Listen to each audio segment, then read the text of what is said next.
ஓம் சக்தி. சிறப்பு பார்வை யார் கடவுள் பதிவு 6.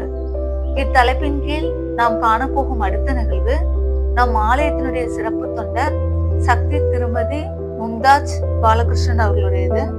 அவர்கள் தற்பொழுது நம்மிடையே இல்லை என்றாலும் கூட அவர்கள் வாழ்ந்த காலங்களில் தங்களுக்கு கிடைத்த அனுபவங்களை மலரும் நினைவுகளாய் பதிவிட்டு சென்றுள்ளார்கள்.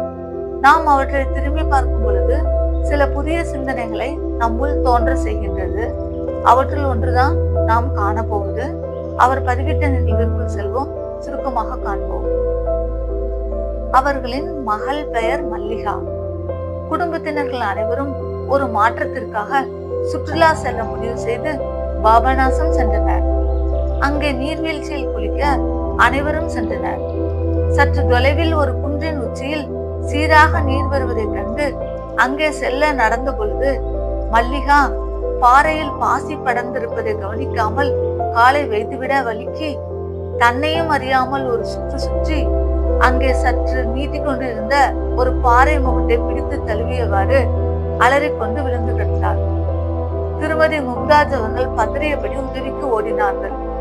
மல்லிகாவின் முகத்தில் பலத்த அடிபட்டு மூக்கிலும் வாயிலும் ரத்தம் குட்டி பற்கள் சில உடைந்து போயின. ஓம் சக்தி பராசக்தி எனும் கூக்குரல் கேட்டு அவர் கணவரும் சகோதரரும் ஓடி வந்தனர். அவர்கள் நின்றிருந்த பாறையில் இருந்து அடிவாரத்தை பார்த்தால் பல 100 அடிகள் ஆழம். மல்லிகா பாறையின் முகத்தை பிடித்து கொண்டதால் பிழைத்தாள். ஒரு நொடியில் மயிரிலையில் உயிர் தப்பி இருந்தாள். பிற்பாடு மருத்துவ உதவி பெற்று 1 வாரத்திற்கு பின் ஆலயம் சென்றனர். கணவர், மனைவி, மகள் என அன்னையின் முன் அமர்ந்தனர். அன்னை மல்லிகாவை நோக்கி, மகளே, நீ அழிந்திருக்க வேண்டியவள். உன் கிரகம் உன்னை அழித்திருக்க வேண்டும். நீ ஒரு முறை என் வீடம் வந்து என் மண்ணை மிதித்துவிட்டு போனாய். அதன் பயனாக உனக்கு உயிர் பிச்சை கொடுத்தேன். உன் தாயும் தந்தையும் எனக்கு செய்யும் தொண்டுக்கு பலனாக உனக்கு மறுஜென்மம் கொடுத்துள்ளேன். இனிமேல் எந்த ஆபத்தும் இல்லை. நான் உங்களை பாதுகாக்கிறேன். சென்று வாருங்கள், உத்தரவு என்றால் அன்னை. நாம் தற்பொழுது ஆழ்ந்து கவனிப்போம். வலிக்கு விழும் பொழுது சுற்றுவது என்பது இயற்கையாக நிகழ்வது இல்லை.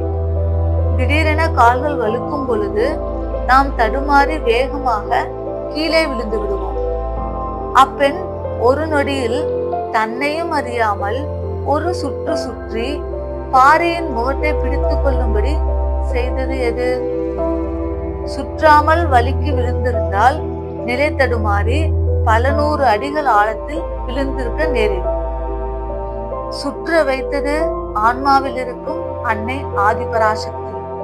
அதே நொடியில் பாறை முகத்தை பிடித்து கொள்ள செய்ததும் அதே சக்தி. எல்லார் ஆன்மாவிலேயும் ஒளிரும் அப்பெரும் சக்தி மறைந்துள்ளது. அப்பேராற்றலை நம் அறிவால் உணர்ந்துவிட முடியாது. பக்தி எனும் உணர்வால் நம் உள்ளம் நிறையும் பொழுது அச்சக்தியின் பேராற்றல் வெளிப்பட தோன்றும். பல ஆண்டுகளுக்கு முன்பாக நடைபெற்ற இச்சம்பவத்தினை இன்று நாம் திரும்பி பார்க்க வைத்தது அருள் திரு அம்மா அவர்களின் எல்லார் ஆன்மாவிலேயும் அம்மா இருக்கு எனும் பொருள் செறிந்த அருள் வார்த்தைகளாகும். இதனை தொடர்ந்து கவனிப்போம். கவனித்து அறிந்து கொள்வதற்கு நன்றிகள். ஓம் சக்தி.